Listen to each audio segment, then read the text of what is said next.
In Baghdad, this ranking of humanity is so unapologetic. White Westerners get blast walls and body armor. Iraqis have prayer beads to protect them from the violence. And it's totally unapologetic. The Westerners roar through the streets in these convoys and Humvees and armored vehicles, pointing their guns out the window, saying, "My life counts, your life doesn't count." And I had that terrible feeling, is this the future? Is this optimistic, Seth?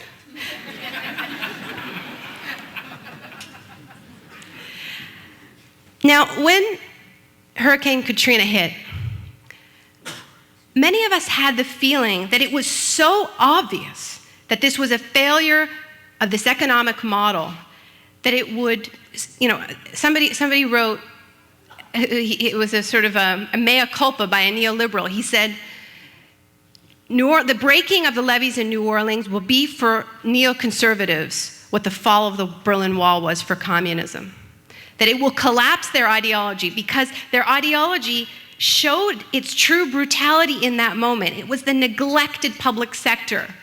The levees themselves, they'd said, fix them, fix them, fix them, and they didn't fix them. They just let it crumble, and they turned the money, they had the money, they just turned the money into sweetheart deals for politically connected friends.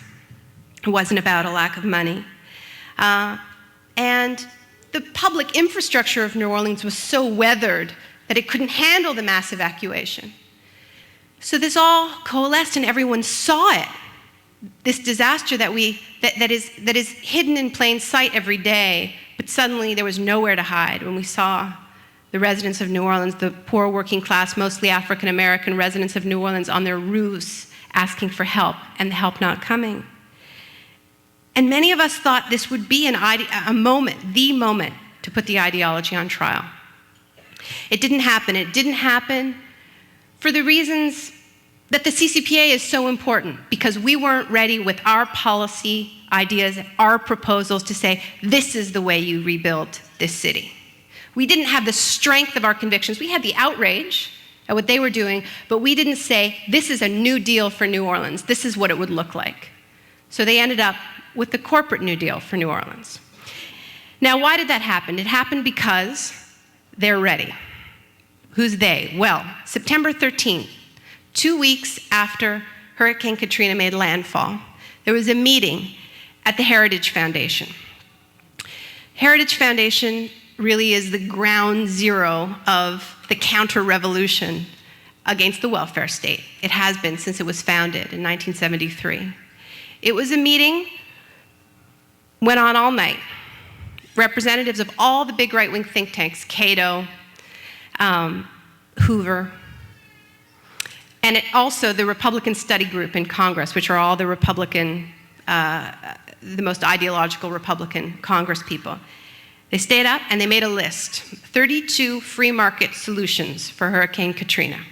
The first one was to roll back labor standards in the region so you could hire whoever you wanted at whatever wage you wanted. That was the first on the list. Next one, instead of rebuilding the public schools, give parents vouchers that they can use in charter schools. Roll back environmental standards. Turn the Gulf Coast into a free market enterprise zone, is what they called it, basically tax holidays. And then, just for the hell of it, allow drilling in the Arctic National Wildlife Reserve, because they're psychotic. Anyway, within days, Bush is championing every single one on the list, including building new refineries for the first time in the 70s along the Gulf Coast. Sorry.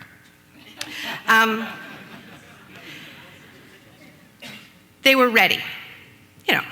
It's easy to be ready when you have the same solution for any problem. You just, it's a franchise.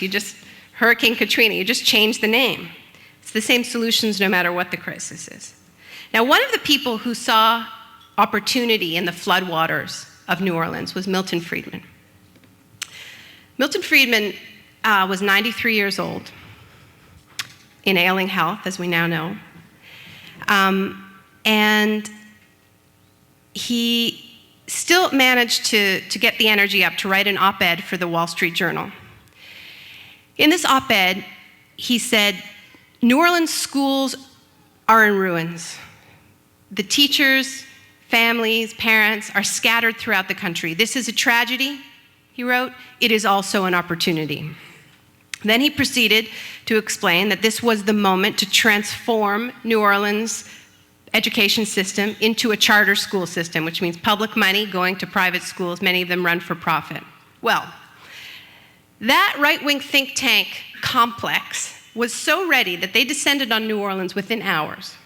And today, you can see their handiwork. Before Hurricane Katrina hit, there were 5 charter schools and 175 public schools. They opened 30 public schools, and there are now 40 charter schools in New Orleans. They went from 5 to 40 in a year. They busted the teachers' union completely. They fired 4,700 teachers. They don't have a contract anymore. This was the opportunity. Now,